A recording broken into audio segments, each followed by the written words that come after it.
Hello, welcome to Workplace Wake Up. I'm Jen Shaw.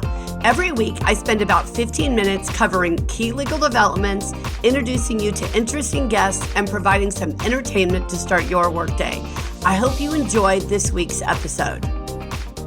Wow, this new year is off to a very busy start. Many of you have been calling me about Senate Bill 553, which was effective on January 1, but actually doesn't impose any obligations on employers until July 1 of this year. So what is SB 553? Well, as many of you know, I have been a huge proponent over the years of workplace violence prevention training. There are way too many workplace violence incidents that occur, and there really are a lot of things we can all do to help prevent and avoid them. Obviously, nothing is going to be 100% effective, but the California legislature, I think, did a great job in getting SB 553 to the governor, and then Governor Newsom signed it. So what is it? When you think about your obligations under Senate Bill 553, what I want you to really think about three main components, all right? Number one, you will be required as of July 1 to have a workplace violence prevention plan in place, okay? A workplace violence prevention plan, a WVPP, okay? Now, that should sound familiar to an injury and illness prevention plan, which is required for most California employers. You can find a sample of that plan on the Cal OSHA website. Your workplace violence prevention plan will be part of your IIPP, part of your injury and illness prevention plan. Now, what is unique about this new law is that your plan must be tailored for your specific workplace. Okay, so for example, if you run a company where you have delivery drivers who go to people's homes, they're going to be potentially in a higher risk job than someone who is teaching second graders, okay? Or someone who's working in my law firm where we rarely get visitors. Most of what we do is really, strangely enough, done over the phone or on the internet, all right? So your plan must be tailored for your workplace. Now, your IIPP also must be tailored for your workplace. We are expecting over the next couple of months, long before July 1, we hope, to get some guidance from Cal OSHA and some other local agencies here in California about what needs to be included in that plan.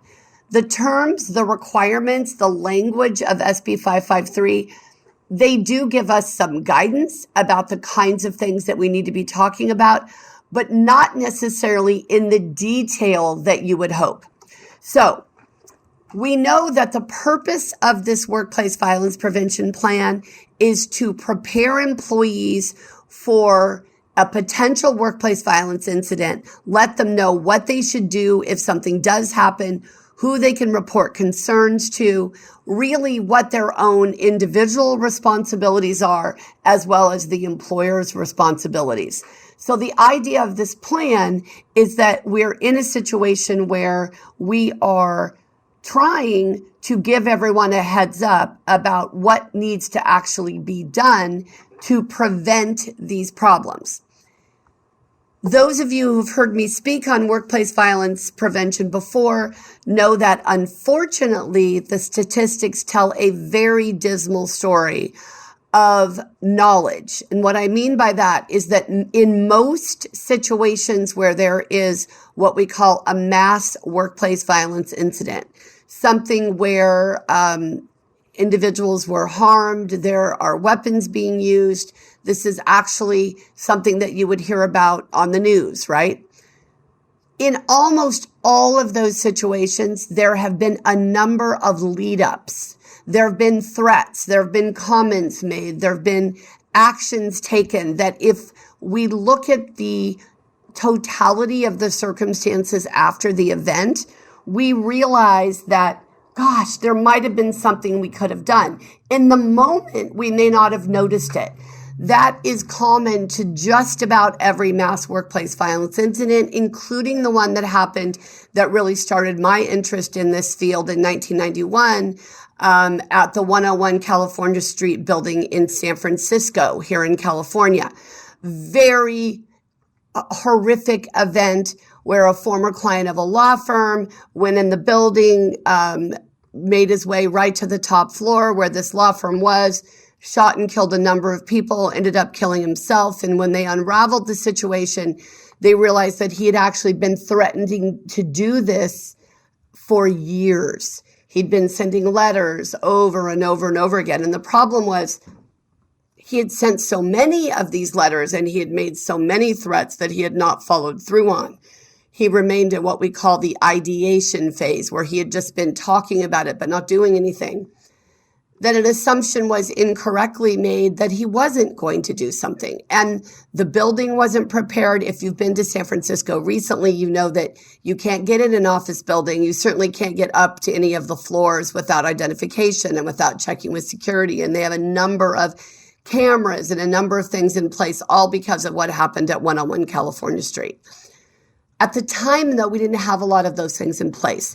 So that was my first year of law school. I was an intern down in the financial district. And when I learned about what had happened, it really not only piqued my interest in employment law, which was really in its infancy in terms of harassment, retaliation, discrimination, wage hour compliance, that sort of thing, but also just beginning to get a little bit of notoriety, right? Some of the sexual harassment cases were coming out. We had Justice Clarence Thomas, the hearings for his confirmation with Anita Hill were happening. So there was a lot going on.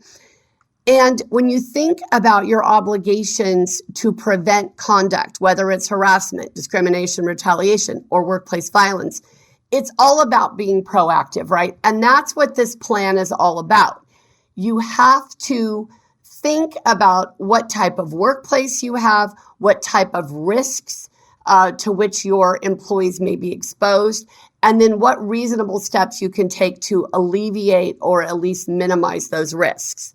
So that is your workplace violence prevention plan. Remember, it does have to be tailored for your workplace. Now, one of the things we are doing is we have a team where we are providing this service to all of our clients, where they're going to get the plan, they're going to get the training I'm going to talk about in a moment, they're going to get record-keeping forms that are necessary, all in one for one flat fee, so that way they don't have to worry about it. They can cross SB 553 compliance off of their list for good. If you're interested in that, you can just email me and I'll give you some information. In the meantime, I want to talk to you about the training requirement. Unlike other mandatory training in California on equal employment opportunity issues or on ethics in the workplace, which we're going to talk about next week, where there are very specific requirements in terms of how long the training needs to be, we don't have that with SB 553, at least not yet. We know that you have to do training when you roll out your workplace violence prevention plan. You also have to do training when you identify a new potential risk to make sure that all of your employees are up to speed on what could potentially happen in the workplace. And then also if you actually have a workplace violence incident. You don't have to do this training. You do it annually, and then when you kick off the plan. And hopefully, if you don't identify any additional potential risks and you don't have any violent incidents, that's all you'll be doing is that once a year training. But there aren't requirements about how long it needs to be. There are some substantive requirements. So Melissa Whitehead and I, she's the attorney who's the main sort of lead for this project. She and I think it can be done in an hour. There is a list of requirements that need to be covered, but based on our initial review, we think it can be done in an hour. You can do it on video. We can do a live webinar that you record that you show to your teams. There are a lot of different ways to do this, but the training needs to be rolled out after July 1. So our advice is just make July 1 your compliance date, or July 15th, whatever it may be, and get the training rolled out. It does need to be something that is interactive where you can make sure that everybody really understands what's going on. This is not meant to be a check the box type of a thing where you just check the box and you're not real concerned about the substance, where you just check the box to say you did it, but it's not really anything that is going to have a huge impact on your work environment. This, of course, is critical because the whole goal is to prevent any potential workplace violence issues from arising in your workplace. So the training, again, just like the workplace violence prevention plan, has to be tailored to your workplace. We have to make sure that we are covering all of the requirements and what additional things you may have at particular locations. So you may have a transportation hub as well as an office environment, as well as an outdoor type of environment. Maybe you have a yard, some kind of an equipment yard. You're going to have to tailor the program for all of those different type of environments, but you can do it in one session. That way, in our view, if you have someone who might be moving from one environment to the other, you can show them that training again, right? That training, we want you to try to get as much out of it as you can. We hope that Cal OSHA is going to come up with some sort of a sample that can be used soon. But we have a template that we're using that we then tailor for each individual employer. The third component, remember I told you there were going to be 3 components to your SB 553 compliance program. The first is that workplace violence prevention plan. The second is the training. And the third is the record keeping. So you do have to have a violent incident log where you're logging any sort of violent incidents that may occur. Remember, that doesn't mean it's a mass workplace violence incident. A lot of times we miss that and we think, oh, well, it's not workplace violence because nobody had a gun, or it's not workplace violence because nobody was injured. Any threat to the workplace, it can even be verbal. Okay, anything where somebody is feeling threatened, being verbally assaulted can meet that requirement.